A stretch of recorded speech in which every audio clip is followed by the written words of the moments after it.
Tu dois te rendre utile. Tu es une femme et il n'y a qu'un moyen de le faire. Aussi surprenant que cela puisse paraître, ces mots furent prononcés par ma mère. À ce moment, je ne compris pas vraiment ce qu'elle sous-entendait par là. Ma mère est la personne qui m'a le plus fait souffrir. Je suis Bérénice, je ne donnerai pas mon nom de famille, je l'ai tout simplement rayé de ma mémoire. Vivre dans un foyer monoparental, c'est pas le grand délire. On se sent incomplet et surtout, on se remet toujours en question. Avant de continuer l'histoire, n'oubliez pas de vous abonner, de cliquer sur la note de notification afin d'être notifié pour toute nouvelle vidéo. Restez bénis. Aussi longtemps que je m'en souvienne, j'ai toujours vécu avec ma mère. Elle m'avait fait comprendre que mon père n'avait jamais su l'apprécier à sa juste valeur, raison pour laquelle ils s'étaient séparés.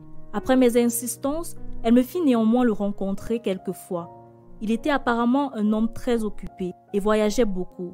Alors je ne pouvais pas passer beaucoup plus de temps avec lui.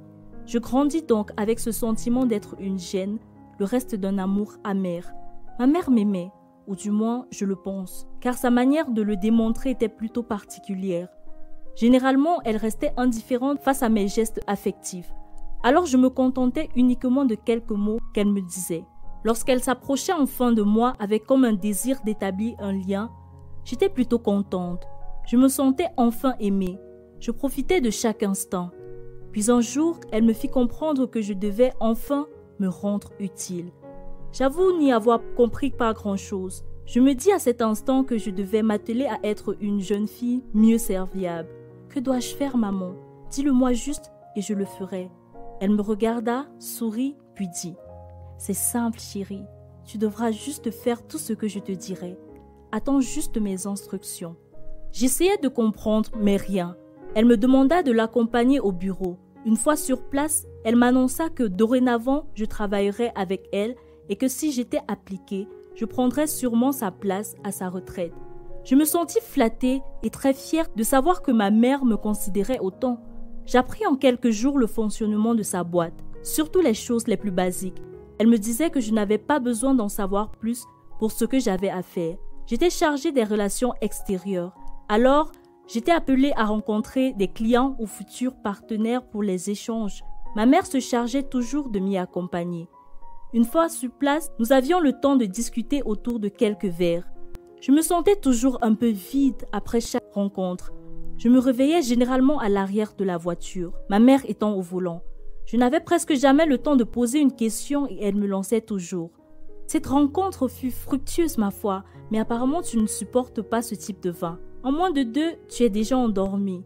Cependant, le monsieur t'a beaucoup apprécié. La prochaine fois, tu t'amélioreras, ma chérie. Je suis fière de toi. À la fin de ses propos, je ne voulais pas paraître complètement idiote, alors je me contentais d'un « merci ». Les affaires étaient plutôt fructueuses, j'étais félicitée par ma mère. Même si j'étais toujours autant perdue, ce n'était pas bien grave. Pour moi, le plus important était de la rendre fière. Je passais la plupart de mon temps avec elle. Mes relations avec mes amis en pâtissaient. Je n'avais presque pas de temps pour moi. J'avais pu me rapprocher uniquement de la femme de ménage de la boîte à qui j'avais confié ma situation. Elle fut inquiète et me fit remarquer que ce n'était pas du tout normal. Peut-être étais-je malade, se questionnait-elle. Elle me demanda de me rendre à l'hôpital. Je n'y voyais vraiment pas de nécessité, alors j'en fis part à ma mère, qui en colère menaça de la virer si jamais elle échangeait avec moi une seconde fois. Un jour comme les autres de sortie pour le boulot avec maman, tout se passa comme d'habitude. Mais je fus surprise de me réveiller cette fois-là dans la chambre de Madame Rogers, la ménagère. « Madame, qu'est-ce que je fais ici? Où est maman ?» Je n'aurais jamais imaginé, même dans mes pires cauchemars, ce que me raconta celle-ci. Elle me fit comprendre qu'étant inquiète puisque je m'étais éloignée d'elle, elle avait décidé de me suivre et d'en savoir plus, chose qu'elle fit cet après-midi. Une fois sur les lieux, elle remarqua que plus les échanges se poursuivaient, plus je devenais lourde. Alors ma mère me raccompagnait à l'arrière dans une chambre assez discrète et le client m'y rejoignait. Elle prévint la police qui arriva par la suite et embarqua ma mère ainsi que le client. Après quoi, elle me ramena avec l'aide d'un de ses amis à la maison. En un instant, une vague d'émotions me remplit. Colère, déception, chagrin, peur. Je ne voulais pas croire ce que j'entendais. Malheureusement, c'était bien réel. Ma mère m'utilisait comme call girl et moi, j'en avais même été fière. Quelle idiote. Je pris beaucoup de temps avant de m'en remettre, mais je me sentais toujours aussi sale. Alors, Madame Rogers me proposa de l'accompagner à une réunion, ce que je fis. Une fois sur les lieux, je me rendis compte qu'il y avait là des personnes de tous les âges. Elle me fit comprendre que c'était là une réunion d'entraide entre frères en Christ, et chacun avait une histoire tout aussi incroyable. L'une d'elles retint particulièrement mon attention. J'ai longtemps travaillé pour un gang en tant que tueur à gages.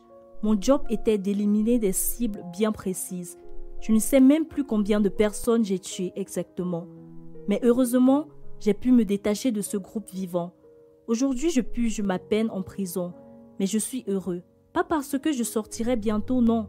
J'y suis pour de très nombreuses années. J'ai eu l'autorisation grâce à mon avocat d'obtenir ces sorties éducatives, sous surveillance bien sûr, dans le but d'enseigner les autres. Je suis heureux parce que j'ai été pardonné, j'ai été lavé, j'ai été délivré. Oui, j'ai rencontré Christ et tout a changé. Je me suis rendu à la police. J'avais l'impression à la fin de ces propos d'assister à un film.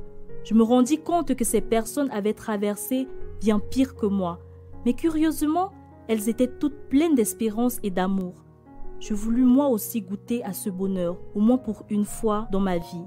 C'est ainsi qu'ils m'invitèrent à partager la parole avec eux. Chaque mot était comme un antidote à mes blessures. Alors je me résolus à accepter Christ. Plus dur dans ma conversion fut d'affronter ma mère. Cependant, je pouvais compter sur le soutien de Madame Rogers. Je lui rendis visite en prison. Je la pardonnai et l'invitai à connaître Christ. Ma mère n'a toujours pas accepté Christ jusqu'à présent, mais je ne baisse pas les bras. Je continue de lui rendre visite, de prier pour elle. Je suis certaine que très bientôt, elle le fera, parce que Christ est le seul capable de transformer les cœurs. Le vide qui avant existait en moi a été comblé, et je prie que toi, qui es dans cette situation, découvre ce trésor. Si vous avez été béni par cette histoire, vous pouvez faire un don via l'application PayPal afin de toucher plus de personnes. Pour faire des vidéos comme celle-ci, vous pouvez utiliser l'application en description. Shalom.